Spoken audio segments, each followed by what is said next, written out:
Hello साथियों, welcome back to my YouTube channel study with सभी। तो कैसे हैं आप सब? आई होप आप सब अच्छे होंगे। दोस्तों, आज की ये क्लास पॉलिटी यानी कि भारतीय राज्य व्यवस्था की है, जिसके अंदर आज का हमारा टॉपिक होगा संघ एवं उसके राज्य क्षेत्र या यूनियन एंड इट्स टेरिटरी। तो यहाँ पर ये जो संघ और राज्य क्षेत्र है, इससे संबंधित 1 से 4 अनुच्छेद हैं और भाग 1 में इसकी बात होती है। तो यहाँ पर ये टॉपिक काफ़ी ज़्यादा इम्पॉर्टेंट है। भाग 1 की बात इसमें होती है। भाग 1 से संबंधित संघ और उसके राज्य क्षेत्र हैं। तो इससे संबंधित जो भी प्रश्न रहेंगे, वन लाइनर के फॉर्म में चीज़ें दी गई हैं। आप लोग वीडियो में एंड तक बने रहिएगा, जो भी चीज़ें हैं उन्हें समझने का प्रयास किया जाए। तो चलिए क्लास को स्टार्ट किया जाए। देखेंगे, सबसे पहला एक पॉइंट दिया गया है कि अनुच्छेद 1 में किन चीज़ों की बात होती है। भारत के राज्य क्षेत्र में निम्नलिखित 3 यहाँ पर क्षेत्र शामिल हैं: राज्यों के राज्य क्षेत्र, संघ राज्य क्षेत्र और ऐसे अन्य राज्य क्षेत्र जो अर्जित किए जाएं। इन तीनों की बात यहाँ पर होती है अनुच्छेद 1 में। अगला प्रश्न है कि भारतीय संघ के अंतर्गत किसी राज्य को सम्मिलित करने का अधिकार किसे प्राप्त है। तो ये जो अधिकार है वो संसद को प्राप्त है। संविधान के प्रथम अनुच्छेद के अनुसार भारत क्या रहेगा? तो ये राज्यों का संघ होगा। भारत क्या होगा? राज्यों का संघ होगा। भारत में कितने राज्य और संघीय प्रदेश हैं? तो ये काफ़ी अच्छा प्रश्न है और काफ़ी इजी सा प्रश्न है कि 28 राज्य और 8 संघीय प्रदेश हैं। किसको नहीं पता, सभी जानते हैं। अगला प्रश्न देखिएगा, यहाँ पर ये भी ध्यान रखिएगा कि जिसमें राष्ट्रीय राजधानी क्षेत्र भी शामिल है। अगला प्रश्न है, लोकसभा में केंद्र शासित प्रदेशों के लिए अधिकतम कितनी सीटें आरक्षित हैं? तो 20 सीटें आरक्षित हैं। 2 पृथक केंद्र शासित प्रदेशों में के रूप में जम्मू कश्मीर का विभाजन कब किया गया? तो 31 अक्टूबर 2019 को यहाँ पर विभाजन किया गया था, जो आप ध्यान रखेंगे। अगला प्रश्न है कि नए राज्य का गठन की शक्ति किसे प्राप्त है? तो संसद को प्राप्त है। राज्यों के पुनर्गठन से संबंधित फजल अली आयोग का गठन किस वर्ष किया गया था? वर्ष 1953 में किया गया था। भाषाई आधार पर भारत में सर्वप्रथम किस राज्य का गठन किया गया? तो पहला राज्य जो भाषाई आधार पर बना वो आंध्र प्रदेश था। कब इसका गठन हुआ? 1 अक्टूबर 1953 को इसका गठन हुआ। अगला प्रश्न है, राज्य पुनर्गठन आयोग या स्टेट रीऑर्गेनाइजेशन कमीशन ने 1 नवंबर 1956 को कितने राज्य तथा केंद्र शासित प्रदेश बनाए थे? तो यहाँ पर 14 राज्य और 6 संघ राज्य बने थे।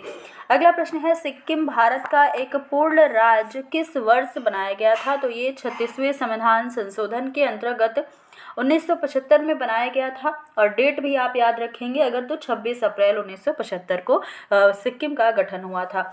अगला प्रश्न है, भारत में केंद्र शासित प्रदेशों का प्रशासन किसके द्वारा किया जाता है? तो राष्ट्रपति महोदय के द्वारा केंद्र शासित प्रदेशों का प्रशासन किया जाता है। ये ध्यान रखिएगा। अगला पॉइंट बहुत ज़्यादा इंपॉर्टेंट यहाँ पर दिया गया है कि जूनागढ़ रियासत को जनमत संग्रह के आधार पर तथा हैदराबाद रियासत को सैन्य कार्यवाही के द्वारा भारत में शामिल किया गया था। जम्मू कश्मीर रियासत के शासक हरि सिंह ने पाकिस्तानी सेना एवं कबायलियों के आक्रमण से सुरक्षा सुनिश्चित करने हेतु भारत के साथ विलय पत्र पर हस्ताक्षर करके कश्मीर को भारत में शामिल किया था। ये पॉइंट बहुत ज़्यादा इम्पॉर्टेंट है। और भी चीज़ें अगर आप याद रखना चाहें तो 58 दिन के आमरण अनशन के बाद 15 दिसंबर 1952 को रामल्लू जी की मृत्यु हो गई थी। ये भी प्रश्न एग्जाम में देखने को मिलता है। और रामल्लू जी की मृत्यु के बाद प्रधानमंत्री नेहरू जी ने तेलुगु भाषियों के लिए एक अलग से आंध्र प्रदेश राज्य का गठन किया था 1 अक्टूबर 1953 को। तो आंध्र प्रदेश का पहली बार भाषाई यहाँ पर देश जो है भाषाई राज्य बना था आंध्र प्रदेश। ये भी ध्यान रखिएगा। आगे देखेंगे, संघ और इसके राज्य क्षेत्र से संबंधित अनुच्छेद हैं। 1 से 4 तक अनुच्छेद हैं। तो एक पहले अनुच्छेद में संघ के क्षेत्र का नाम का उल्लेख है। अनुच्छेद 2 में नए राज्यों के प्रवेश अथवा स्थापना का संसद का अधिकार है। अनुच्छेद 3 में नए राज्यों की स्थापना तथा वर्तमान राज्यों के क्षेत्रफल, सीमा और नामों में परिवर्तन का उल्लेख है। और अनुच्छेद 4 में अनुच्छेद 2 और 3 के अंतर्गत बनाए गए कानून, जिसके द्वारा पहली तथा चौथी अनुसूची एवं पूरक, अनुसांगिक एवं अनुवर्ती मामलों में संशोधन किया जा सके। तो ये 4 अनुच्छेद आप अच्छे से रट लीजिएगा, क्योंकि यहाँ से प्रश्न तो बन ही सकते हैं। आगे देखेंगे पहले के विशेष राज्यों को राज्य का दर्जा किस वर्ष दिया गया है। तो देखिएगा नागालैंड को 1963 में दिया गया है राज्य का दर्जा, हिमाचल प्रदेश 1971, मेघालय को 1972 में, सिक्किम को 1975 में, अरुणाचल प्रदेश को 1987, त्रिपुरा को 1972 में राज्य का दर्जा दिया गया, मणिपुर को 1972 में, मिजोरम को 1987, गोवा को 1987 और साथ ही हरियाणा को दिया गया है। यहाँ पर याद रखेंगे तो हरियाणा को मिला है 1 नवंबर 1966 को राज्य का दर्जा प्रदान किया गया है।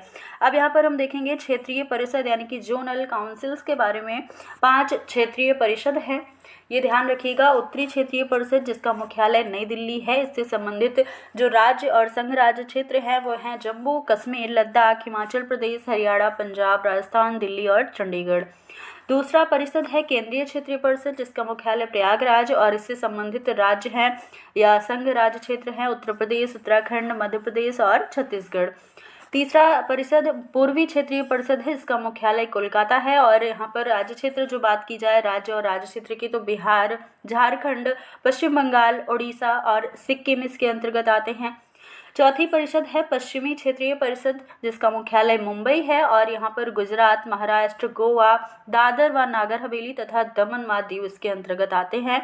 दक्षिणी क्षेत्रीय परिषद जो पांचवी परिषद है, इसका मुख्यालय चेन्नई है और साथ ही इसका राज्य क्षेत्र है राज्य और राज्य क्षेत्र आंध्र प्रदेश, कर्नाटक, तमिलनाडु, केरल, पुडुचेरी और तेलंगाना। तो ये सारे राज्य और इसके राज्य क्षेत्र आप ध्यान रखेंगे, सारी परिषदों को याद रखेंगे। क्षेत्रीय परिषद को 1956 के राज्य पुनर्गठन अधिनियम के तहत स्थापित किया गया था और ये जो है सांविधिक निकाय हैं किंतु ये संवैधानिक निकाय नहीं है, इसके बारे में ये बात जरूर ध्यान रखिएगा, कन्फ्यूज़न होती है यहाँ पर। ये सांविधिक निकाय तो है परंतु संवैधानिक निकाय नहीं है। अब एक पॉइंट दिया गया है कि दिसंबर 1953 में फजल अली की अध्यक्षता में 3 सदस्यीय राज्य पुनर्आयोग का गठन किया गया था। तो किसकी अध्यक्षता में? फजल अली की अध्यक्षता में दिसंबर 1953 में किया गया, ये आप ध्यान रखेंगे। तो दोस्तों आज का ये टॉपिक आपको कैसा लगा? काफ़ी ज़्यादा इंपॉर्टेंट टॉपिक था, प्रश्न यहाँ से बन सकते हैं, तो आप लोग वीडियो को लाइक शेयर कर दीजिएगा, अच्छे लगे तो कमेंट भी करिएगा साथ ही, और चैनल पर नए हैं तो चैनल को सब्सक्राइब कर दीजिएगा। फिर मिलेंगे अगले टॉपिक जो कि हमारा होगा नागरिकता यानी कि सिटीजनशिप, अगले टॉपिक में हम कवर कर रहे होंगे। तो फिर मिलेंगे अगले वीडियो में, धन्यवाद।